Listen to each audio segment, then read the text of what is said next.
Durante a última oitiva de testemunha na CPI que investigou os atos do dia 8 de janeiro no Distrito Federal, o deputado distrital Joaquim Roriz Neto sugeriu ao relator que não repita na CPI distrital os mesmos erros que foram cometidos pela senadora Elisiane Gama no relatório da CPMI do Congresso Nacional. O deputado apontou alguns dos absurdos cometidos por Elisiane, como propor o indiciamento de Anderson Torres e Ibanez Rocha e não mencionar o general do Lula, nem o ministro Flávio Dino, lembrando que a CPI revelou inúmeros indícios da omissão de ambos, omissão que o deputado classificou como dolosa. Roriz mencionou diversos trechos do relatório de Elisiane, mostrando o evidente uso de 2 pesos e 2 medidas e disse: se você é o inimigo político da direita, você não precisa de provas para poder ser preso ou para poder ser indiciado. Mas se você é da esquerda, aí eles estão passando pano, inocente até o fim. O deputado comparou. Ibanez foi afastado e permaneceu afastado por 66 dias para poder prevenir uma possível intervenção nas investigações. Mas o ministro Flávio Dino continuou à frente do ministério sem nenhum tipo de afastamento para ocorrer isenção nas investigações. O Dino não ser investigado é uma vergonha. Talvez eles não queiram investigar o Flávio Dino porque às vezes eles chegam a outros problemas, como a rede de relacionamento do ministro, como as relações com o crime organizado, com o Comando Vermelho. Roriz ironizou: eu nunca vi uma declaração tão vergonhosa quanto no dia que o Dino disse que não ia a uma convocação da Câmara Federal porque ele estava com medo, porque ele se sentia inseguro. Mas para subir no Complexo da Maré, ele se sentiu totalmente seguro, porque lá é super tranquilo, a gente sabe, tem gente que vai lá passear, visitar, tirar foto. O deputado lembrou ainda o desaparecimento das imagens do Ministério da Justiça e as justificativas grotescas dadas pelo ministro e disse: ele mentiu aqui, ele mentiu lá, ele mentiu para a Polícia Federal. Mas a senadora Elisiane Gama isentou ele de qualquer tipo de responsabilidade. E no dia 18 de outubro, o relatório dela foi aprovado.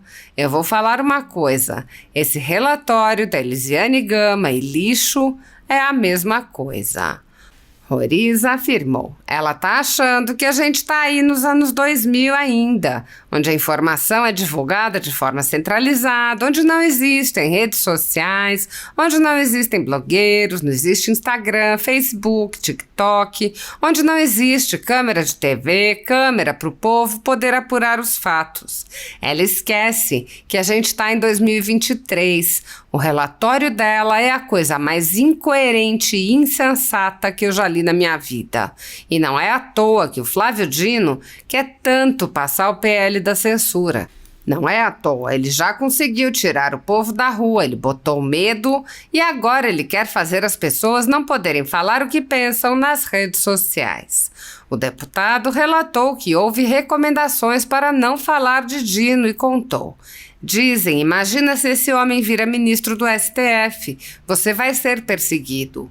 E eu vou falar uma coisa: eles não estão errados não, porque a gente vê essa perseguição hoje, a gente vê essa perseguição nítida, mas eu sinto que é minha obrigação falar essas coisas, porque tem milhares de pessoas querendo falar, tem milhões de pessoas querendo criticar o ladrão, mas não falam porque tem medo de ser perseguidos. Tem pessoas querendo ir para a rua manifestar insatisfação com o governo, mas tem medo de ser preso. Então eu falo por eles. Eu falo porque, como representante do povo, eu tenho esse direito. O Dino foi omisso, ele merece ser indiciado, relator Hermeto. Ele não quis cooperar com as investigações. O seu ministério acolhe e atende traficantes e, por isso, acredito que ele deve sofrer o processo de impeachment. Dirigindo-se ao relator, o deputado disse: agora é botar os culpados a responderem pelos seus atos. Além do Flávio Dino, o Dias precisa ser culpabilizado. A Elisiane passou o pano, mas eu tenho certeza que o senhor não vai passar.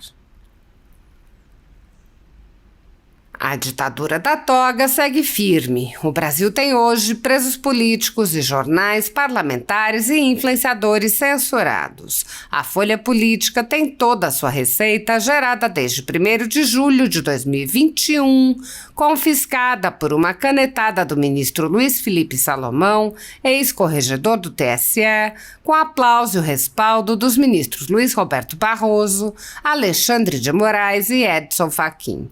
Todos os rendimentos de mais de 28 meses de trabalho do jornal estão sendo retidos sem justificativa jurídica. Anteriormente, a Folha Política teve sua sede invadida e todos os seus equipamentos apreendidos a mando do ministro Alexandre de Moraes. Mesmo assim, a equipe continuou trabalhando como sempre, de domingo a domingo, dia ou noite, para trazer informação sobre os 3 poderes e romper a espiral do silêncio imposta pela velha imprensa, levando informação de qualidade para todos os cidadãos e defendendo os valores, as pessoas e os fatos excluídos pelo mainstream, como o conservadorismo e as propostas de cidadãos e políticos de direita.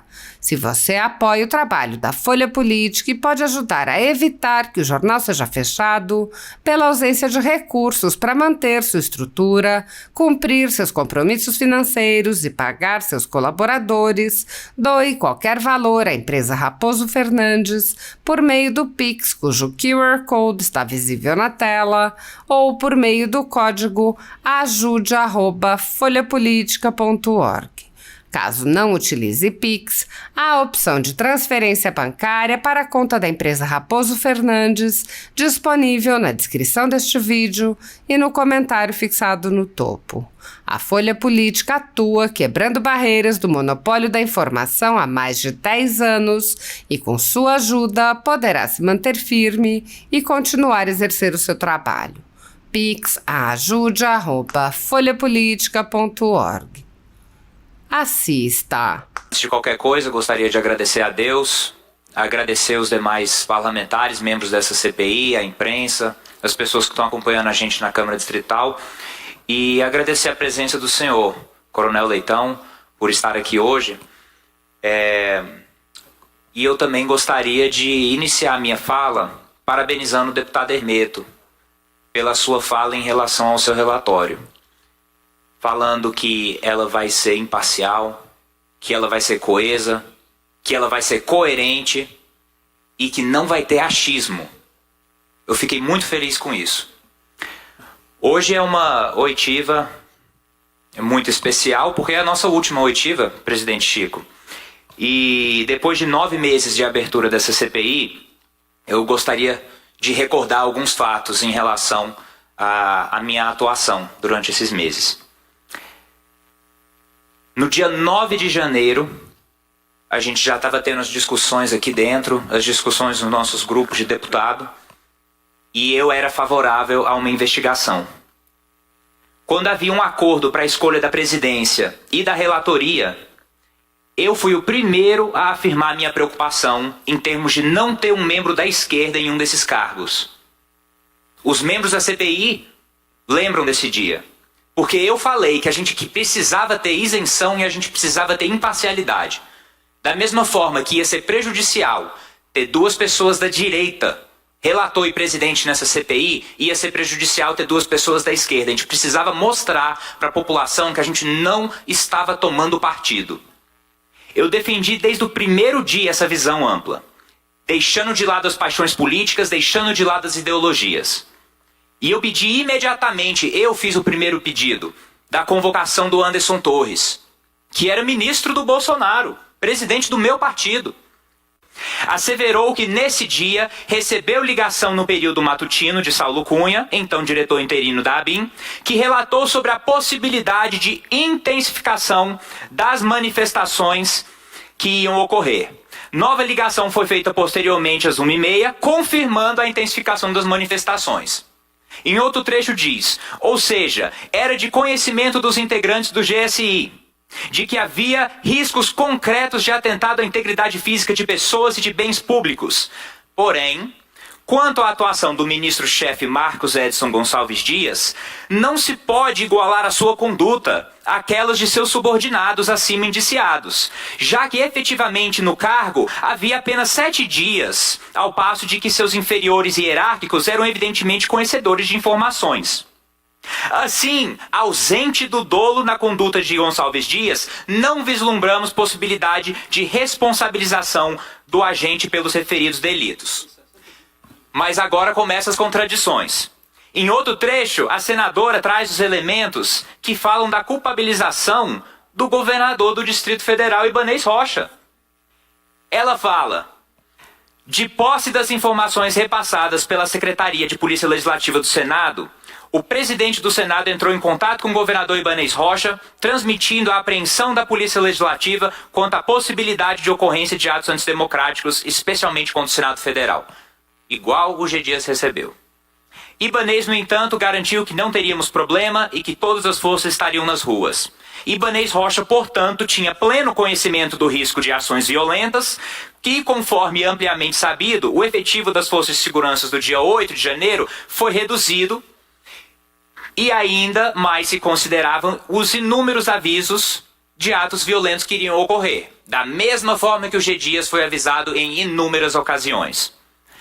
Ou seja, o Ibanez é indiciado em razão de supostamente ter conhecimento prévio dos atos e não ter agido, de maneira que a relatora acredita ser a mais adequada, mas o homem que recebeu 5 alertas da ABIN entre os dias 5 e 8 de janeiro, que mentiu nessa CPI sentado nessa cadeira que o senhor está hoje, falou que não tinha recebido esses alertas, ele nem consta no relatório.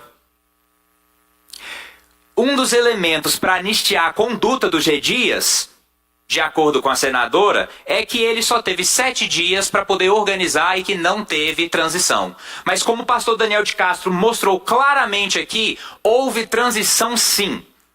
Essa narrativa cai por terra, pastor. Tem uma outra questão que, lendo o relatório, que é muito extenso, salta claramente aos olhos. Na página 879 do relatório, no tópico acerca do indiciamento do procurador federal, a relatora escreve: contudo, essa comissão não logrou obter provas contundentes relacionadas à atuação do mencionado subchefe de assuntos jurídicos, especialmente em razão do prazo do funcionamento do colegiado. Assim, deputado Hermeto, pelo que for até então apurado pela consideração, consideramos necessário o aprofundamento das investigações acerca das condutas de Renato Lima França para a apuração dos crimes eventualmente praticados. Crimes eventualmente praticados, deputada Paula. Ou seja, se você é o inimigo político da direita, você não precisa de provas para poder ser preso, para poder ser indiciado. Mas se você é da esquerda, daí eles estão passando pano. Inocente até o fim.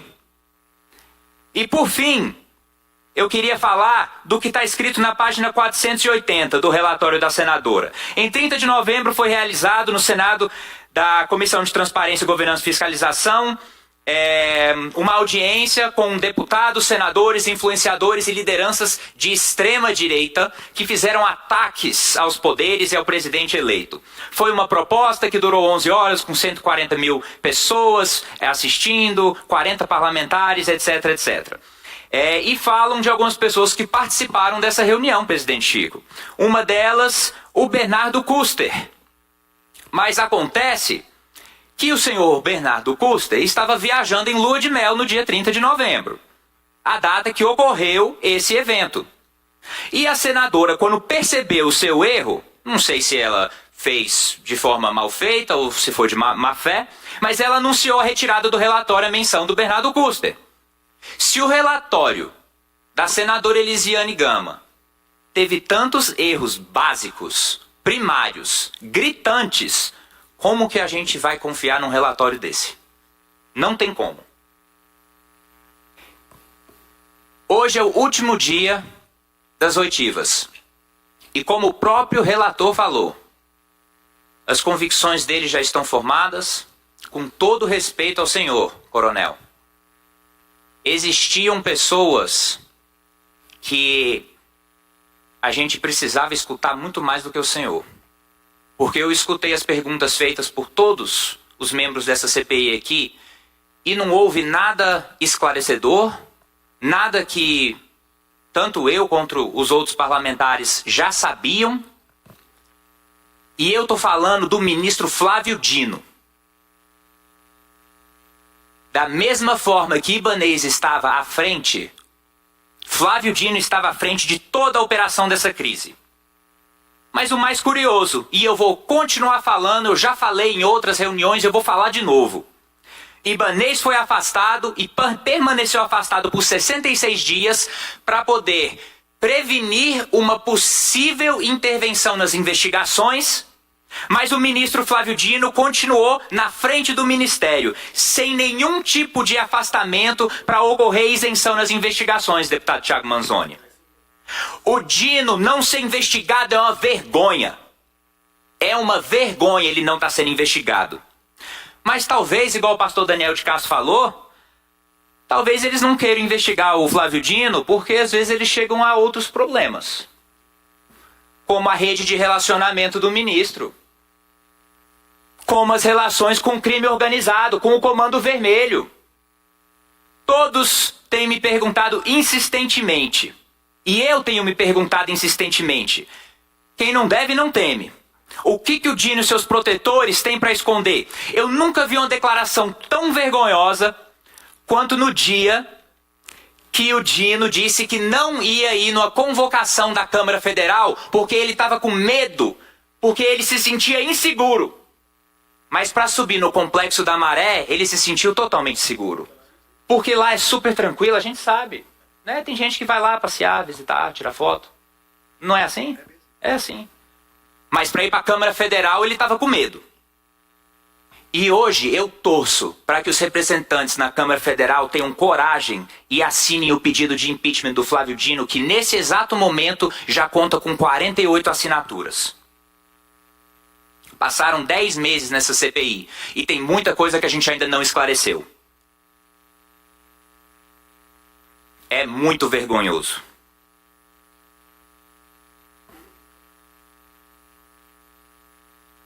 Queria falar aqui de umas datas marcantes das investigações dos atos antidemocráticos, supostamente. No dia 7 de fevereiro, o Lula colocou sob sigilo a íntegra das imagens dos ataques ao Planalto. Colocou sob sigilo. No dia 19 de abril, graças à CNN, os vídeos do G. Dias dentro do palácio, andando, desfilando, servindo água, foram divulgadas. No dia 29 de julho, Flávio Dino negou à CPI acesso aos vídeos das câmeras de segurança. Mas daí veio o STF e mandou o Dino disponibilizar as imagens. Daí ele disse que as imagens, deputado Gabriel Magno, das câmeras de segurança foram apagadas. Ai, que pena. Nossa, que azar, hein? Que azar que as pessoas deram que essas imagens foram apagadas. Mas daí um dia depois ele conseguiu recuperar de forma milagrosa, porque câmeras que funcionam no circuito interno, ou todas funcionam, ou nenhuma funciona, ele conseguiu recuperar 4 dessas imagens. 4 câmeras, 4 de 185. Ele recuperou 2% das imagens. Fez o papel dele, né? Dia 31 de agosto, teve depoimento do G. Dias da CPMI, que apresentou várias contradições. E não foi só na CPMI. Ele mentiu aqui, ele mentiu lá, ele mentiu para a Polícia Federal, mas a senadora Elisiane Gama isentou ele de qualquer tipo de responsabilidade. E no dia 18 de outubro, o relatório dela foi aprovado. Eu vou falar uma coisa. Esse relatório da Elisiane Gama, para mim, deputado Hermeto, e lixo é a mesma coisa. Ela tá achando que a gente tá nos anos 2000 ainda, onde a informação é divulgada de forma centralizada, onde não existe redes sociais, onde não existe blogueiros, onde não existe Instagram, Facebook, TikTok, onde não existe a câmera, a TV câmera, para o povo poder apurar os fatos. Ela esquece que a gente está em 2023. O relatório dela é a coisa mais incoerente e insensata que eu já li na minha vida. E não é à toa que o Flávio Dino quer tanto passar o PL da censura. Não é à toa. Ele já conseguiu tirar o povo da rua, igual o pastor falou, e botou medo, e agora ele quer fazer as pessoas não poderem falar o que pensam nas redes sociais.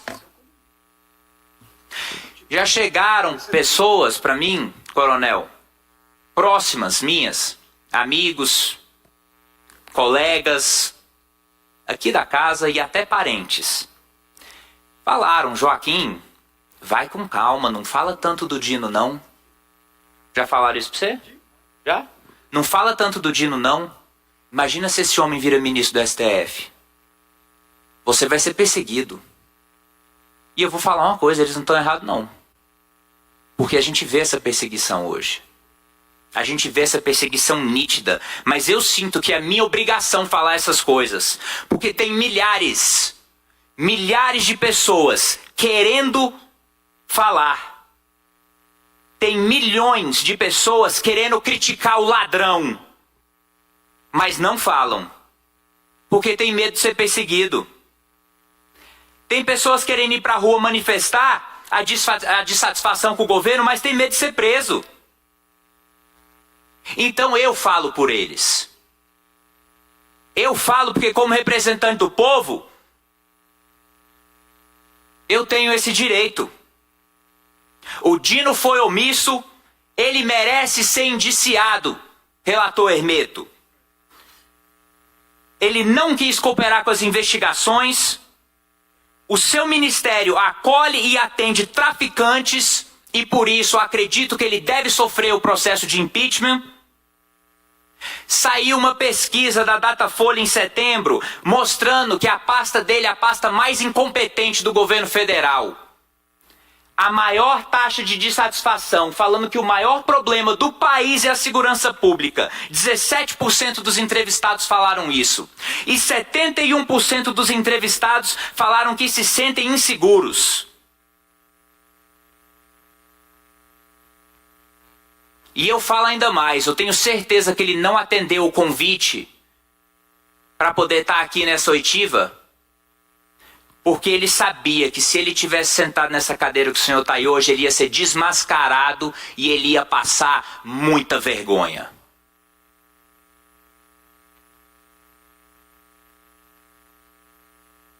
Para finalizar, deputado Chico, eu falei agora há pouco que as pessoas estão com medo de criticar o ladrão. Eu não preciso nem falar quem é o ladrão, porque quando fala isso as pessoas já sabem. E eu queria até convidar todo mundo que está assistindo a gente nas redes sociais. Um fato muito curioso, quando você entra no Google, se você escrever quantos anos tem o ladrão, vai aparecer lá a idade do Lula. Se você botar qual é o nome da esposa do ladrão, só isso, vai aparecer o nome da Janja. A gente está vivendo num mundo que nem precisa falar quem é o ladrão, que todo mundo já sabe. E além de ladrão, é um baita de um mentiroso. Acabou de fazer uma postagem prestando solidariedade ao ministro Flávio Dino, falando e reiterando que nunca teve encontro com esposa de líder de facção criminosa, que não existe fotos. Gente, tem vídeo. Tem vídeo dela discussando. O Metrópolis mostrou o vídeo e falou: despesas foram custeadas pela própria pasta. O que mais que a gente precisa ter enfiado na nossa cara para ver que o que a esquerda quer é dominar as informações, é falar o que quer e são eles que criam as fake news. Por isso, deputado Hermeto, que o seu papel agora é fundamental. Eu sei que o ministro Flávio Dino concedeu o aumento de 18% para as forças de segurança. Isso foi bom, mas nada mais do que a obrigação dele, porque as forças de segurança do DF merecem. O seu papel agora é botar os culpados a responderem pelos seus atos. Além do Flávio Dino, o G. Dias precisa ser culpabilizado. A Elisiane passou o pano, mas eu tenho certeza que o senhor não vai passar. Muito obrigado.